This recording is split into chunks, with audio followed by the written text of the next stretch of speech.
Welcome, Collective. This is Regina from Pacific Tarot, and I'm doing this reading for all signs for whom among you are joining me today. This is occurring as Pluto has moved station retrograde in Aquarius, and in that way marks a powerful shift and opportunity for us not simply to build from the inside out, which is a lot of what many of us have been endeavoring to do over the last however long your journey has been. But I think over the last few years, the intensity is ramped up, and we experience that in a chaotic social environment. And it is that external power structure, those external forces and pressures that we are being asked to contemplate, how that power has defined us, shaped us, limited us, denied us in some cases. And this isn't about caving into external power. This is in recalibrating your energy in response to that power that can bring up issues for many of us of injustice, inequality, oppression. And so I simply meditated on general energy, whatever spirit wants to bring forward. And I pulled these cards in kind of this order, and I'm going to talk about them. The Nine of Pentacles came up first, and this is a card I personally love and identify with. It feels as though this is describing a life path that is very invested in one's independence, standing on one's own feet, being able to take care of oneself, not because it is the best option, but because for many it is the only option. So this is implicitly speaking to a kind of honesty that has moved, expanded in our awareness that we are responsible for our experience on earth, that there is no one to take care of us, but as it turns out, we're capable of taking care of ourselves, and for many of you, many others as well. So the honesty card from the Soul's Journey really does speak to this way that we are attempting to be real, authentic with ourselves. I can't always expect the truth from others, but I can expect it from myself. And what is, I think, particularly challenging about the Knight of Wands in this space is that this has come because for many of us, the alternative doesn't exist. There isn't a rescue, there isn't a savior, there isn't a sugar daddy, there isn't an inheritance or a trust fund.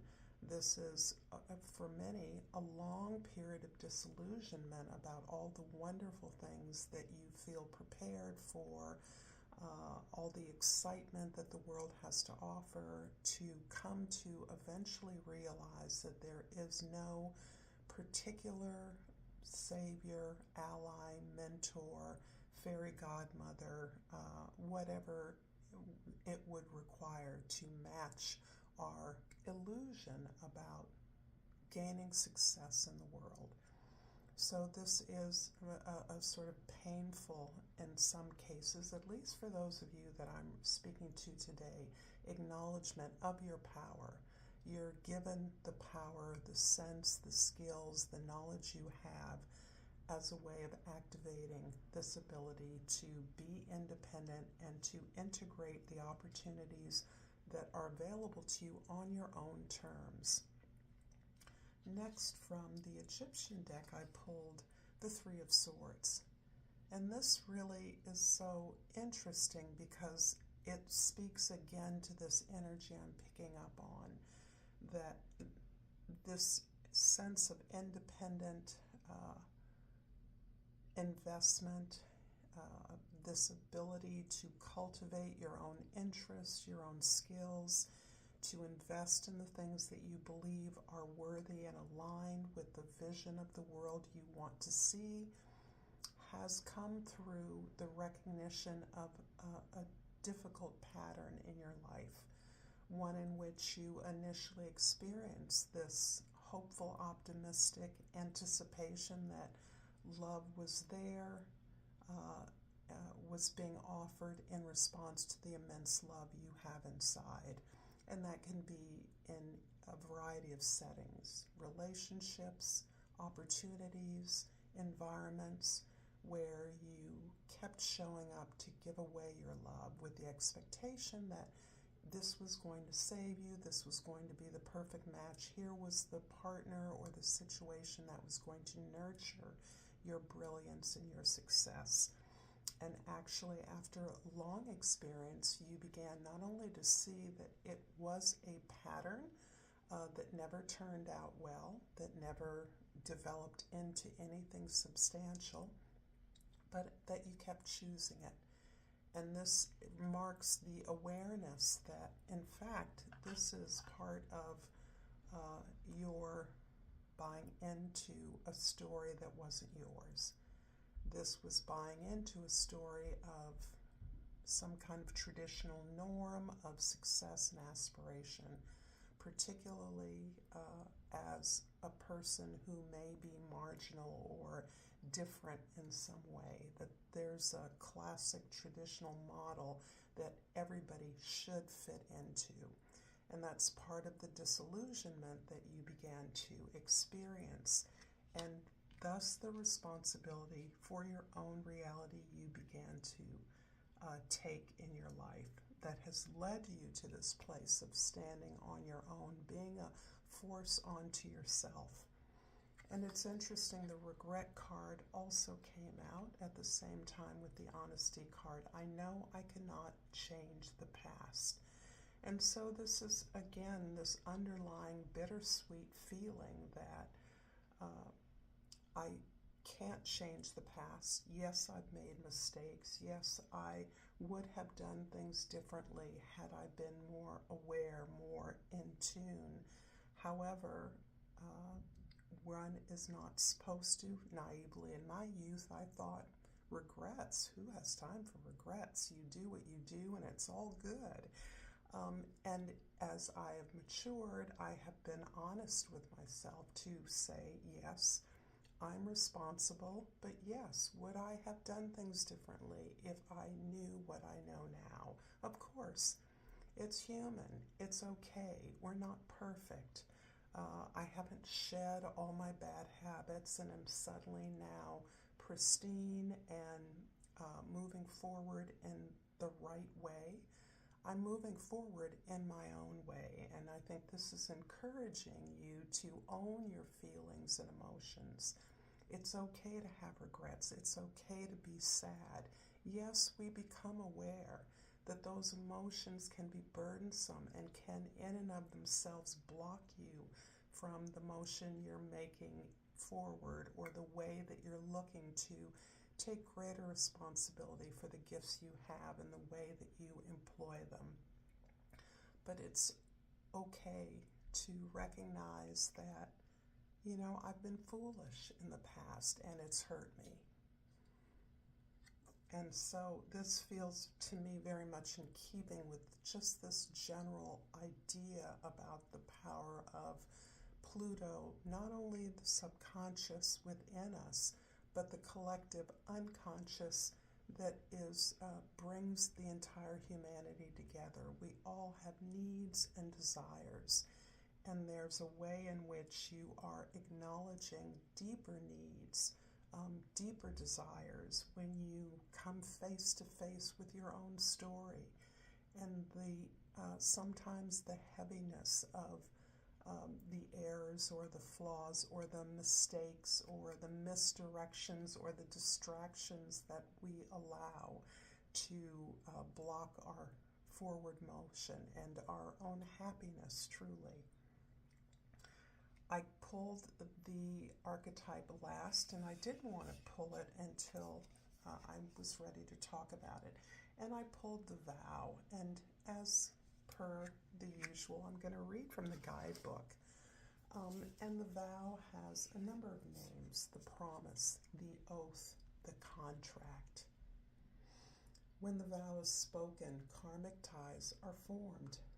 Destiny tilts on its axis. Our words and intentions have immense power. The tricky part is that reciting the vow, no matter how casually, activates the eternal and unseen forces of the world. The ancestors bear witness. The laws of nature respond.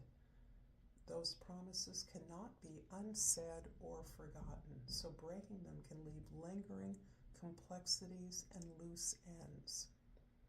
This card calls us to acknowledge the vow we are living by consciously or unconsciously, and either recommit to it or create a ritual that signifies its closure.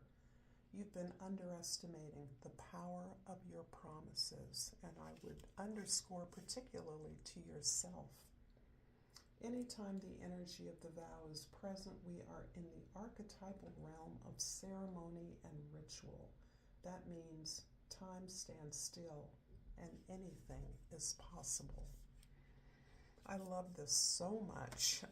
I'm going to clarify these cards shortly, but the idea that promises have been broken, and I think for those of you that are standing in this energy of the Nine of Pentacles, this integrity around the decisions you make for yourself, having the right to make those as an independent, thinking for yourself. And I do believe that there is a recognition here that the promises to the self, or some of the promises that have been most damaging when they've been unspoken, not committed to, or have been broken for any variety of reasons. And so I really love this because it really helps to encompass the whole idea of intentionality, right? So how important it is that our words and intentions are clear and appropriate to where we are, right? We all want to be abundant, healthy, loving, comfortable, stable. But how have we dedicated ourselves to those goals, and how much is appropriate for us depending on where we are in our lives? So I'm going to clarify this with the shadow deck, which is what I started with, mostly because of Pluto's energy. In honor of Pluto's energy, I really want to speak to those unconscious energies, skills, support, the ancestors speaking to us again about the promises that we are recommitting to or intending, consciously intending. So I have the vow, the King of Wands, or the Page of Wands, and the Lovers. So let's start here, and I'll put the vow here. So although I usually do present, I'll do present, past, and future. The King of Wands is really speaking to this powerful sense of passionate confidence. This is the fire, the flame lit up bright and really internalized. This is what is turning you on, literally. Those things that inspire you, that energy, that rage, that can be for good. This can be the anger we experience because there isn't justice in the world in the way that we have come to expect or believe that it is. The acknowledgement that there's inequality, unfairness at every turn makes us angry because we've been sold a bill that says, in fact, this is your birthright. And as we come to discover in our current environment, that this is far from the truth, or we are far from all being empowered to move forward in a way that we determine is best for us. Not all equally able to pursue or be rewarded by our efforts. In the past, the Page of Wands. So this is describing you kind of waking up to your gift, waking up to your passion. And we may not all be passionate people, but we all have some kind of a passion, and we contain that. We manage that in our own unique ways. As a Capricorn, I have tons of fire in my chart, and I am very passionate. I am very un-Capricorn-like on the surface. However, if you know me for any amount of time, you will recognize all the hallmarks of Capricorn in my expression, even though there's not a big emphasis at all of Earth in my chart. So this is really kind of our coming back to our gift. What is it that we do well naturally that always mines our interest, our exploration, our desire to discover and to expand? And that I do believe is something that has been revisited for you. What are the things you're passionate about? Is it activism or some kind of expression that is reconnecting with your story in this moment now? And in the future, the Lovers. The Lovers is obviously about a lot more than relationships, but it at its core is absolutely about the relationship with self. And so for many of you, you may be dreaming of or aspiring to a deep commitment. This commitment is likely to look very different than it might have looked in the past. So the Lovers is recognizing that you have learned to discriminate, to discern between what is a quick, easy, feel-good hit and a long-term benefit that maybe doesn't always feel comfy and cozy in moment by moment, but lends a deep satisfaction that you are aligned with others who are deeply committed to the values and principles that you are.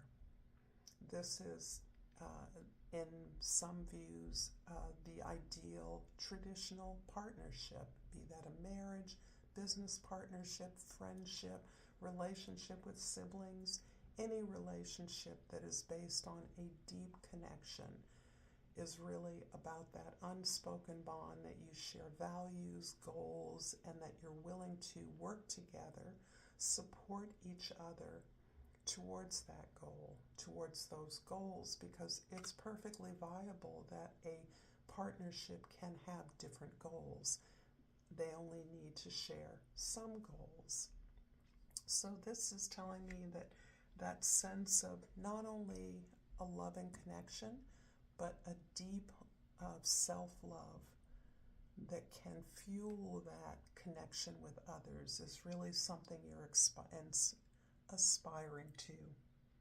So now I'm going to clarify each of these cards with a couple of, they're called the Egyptian Tarot. One and the Seven of Cups is on the King of Wands. And the Three of Cups on the Seven of Wands. For the past Page of Wands, we're going to pull them all now so I don't have to fuss with this later. And these cards are all jumbled. So Page of Wands, the Ten of Cups, and the Six of Pentacles, and the Lovers. Two cards, please, for the Lovers. And there's the Ace of Cups and the Five of Pentacles and the Judgment. We'll take that extra Judgment card as sort of like the final, the answer, okay? So we'll do something like that. And in the past, though I started with the present, I'm going to look at the past. And this Page of Wands, this inner passion, this gift from our youth, our childhood, perhaps a gift we were born with, a talent. This is part of what you feel is supporting your vision of an abundant collective life. This can be the collective as community, as family, as the work you do, the organization you're a part of, your team within a workplace environment, a project you're working on that will impact the community. And as a result of that, rekindling that flame, that inspiration that we can all live together. We can all live together productively. We can share in an equitable way. You are busy retooling the way that you negotiate your connections, the way you exchange energy with others. You're really looking at this as more of the place where your spiritual values are meeting the road, are operating within the real world. And this is part of your development as a whole being. So spirituality, love, comfort, joy together, sharing as an opportunity to experience abundance, safety and the protection of that is something that is no longer an ideal. This is something that is functional every day as a result of your ability to exchange equitably with others. There's always opportunities to renegotiate this, to discuss this, to rebalance these exchanges if they are built on honest and open communication. The Page of Wands ensures that you are honest.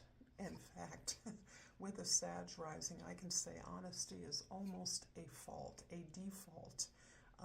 Sometimes it comes across harshly, but there's no confusion about where you stand on just about any issue. And this is positive because it makes the work of working with others productively much easier. And it also prompts others to be clear about what they know, what they believe, but also what they don't know and what they don't believe.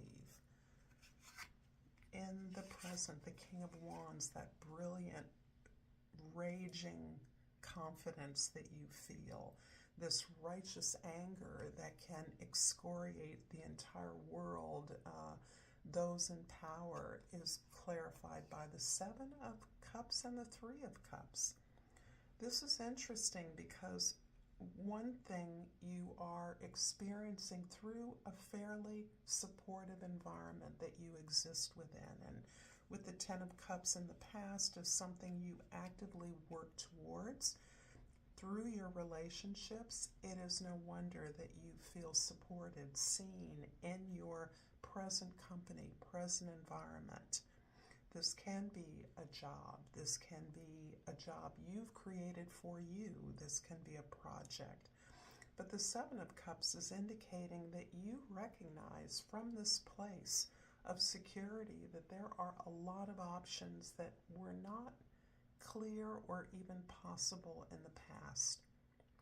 You're being noticed in a way that invites offers from others, that sees you as capable of providing services to others or joining with others to work towards some specific end. With the Seven of Cups, there can be the sense that there are a lot of things that are available. And with the Sun in Taurus now, the distraction and allure of material goods and treats and baubles and beads is always present. Sevens can be the number of illusion, the number of Maya, the star of sorrow, right? We allow ourselves to be distracted by all the things we can have, by watching famous, rich people do things that will likely not be available or possible for most of us. However, we allow ourselves to get sucked into addictions, things that comfort us, things that help us to avoid what we are righteously concerned, angry, opposed to, and willing to fight for. So it's interesting because I see you in a position to fight for what you believe in, being supported to do that, but also fighting this urge to consume and sublimate your anger, your desire to fight, your warrior spirit with things that help you avoid the obstacles, the fights that are right in front of you. In the future, the Lovers is clarified by the Ace of Cups and the Five of Pentacles. So very interesting, because I'm seeing you kind of reinvest in your sense of self-love, of this more appropriate expression of your concern, your care, your attention toward your community, the world, towards the things that support you. So I'm seeing you leaning towards this self-love, self-care, really adjusting even your daily activities in a way that helps you to recover. There's a sense of recovery here, that you need rest to continue the kind of deep cellular integration from the many changes that you've made in your life and that you're experiencing in the world. You're responding by upping your ability to attend to your needs in order to keep going, because it looks as though many of you are making changes to your physical environment, to the way that you've been defined by others, moving along a specific track that you were conditioned to move through, and really kind of rejecting that as for you, desiring to change that, recognizing that you've moved beyond a place that you were trained to accept as your place. The world certainly has changed, so many of the things that our parents had and expected us to acquire, and then some, have changed. The landscape is different. Opportunities are different. And so there's a way in which you are reinvesting in a belief, a faith, a love, a value of who you are and what you have to offer, in order to overpower the sense that you are defined by what you have. And this is much more of a global dilemma than it would appear. This is not just a personal struggle. This is a political one. That worthiness, who gets what, who is deserving of what, is something we are culturally struggling with. Some of us aren't struggling at all, and that's part of the problem. So I know this is a bit of a hodgepodge, but I do believe that it goes back to this idea that we have seen something that is reconnecting up various opportunities we've had along the way to be in flow, to be in alignment, to be in that space where the world was open to us. And we recognize that despite the harshness of the external picture or environment we may find ourselves in, that we are now more than ever in a position to be here now. We were made for this time. All of our skills, all of our learning, all of our healing has prepared us for the work that we are doing on behalf of our collectives, our communities, our families, the world, in whatever way. And that this is really the purpose to all of the suffering, the understanding of one's responsibility in that suffering, and yet to be very clear that there are powers there that are we have invested in, that are not concerned about our health, our well-being, our happiness, certainly not our abundance. So this is about building change. It doesn't happen magically, but we have to stop investing in the things that haven't served us and begin to build up in our whatever way we can what is going to work and serve most of us. Again, from a premise that there is more than enough for everyone. And this is a radical premise. Our lives, our societies are built upon the ideas that there is only so much to go around, and that it is a competitive world, and when those capture a lot of that resource, then there is no obligation whatsoever to re-honor, re-give back to the very environment that created that abundance, that wealth. So I do believe this is affirming, again, that there is more than enough for everyone. And let me pull a flower oracle to finish off this reading. And I'm getting some confirmation from it is finals week here in my town, and so students are already celebrating, even though the semester isn't over. So I pulled nasturtium, and the key word is grounding. The beginning is where you need to be. I love this. So yeah, the world is where it all happens. No matter where our energy comes from, this is where we make it happen on the earth, within our bodies, in our lives now. Thank you so much for being with me during this message. Until next time, namaste.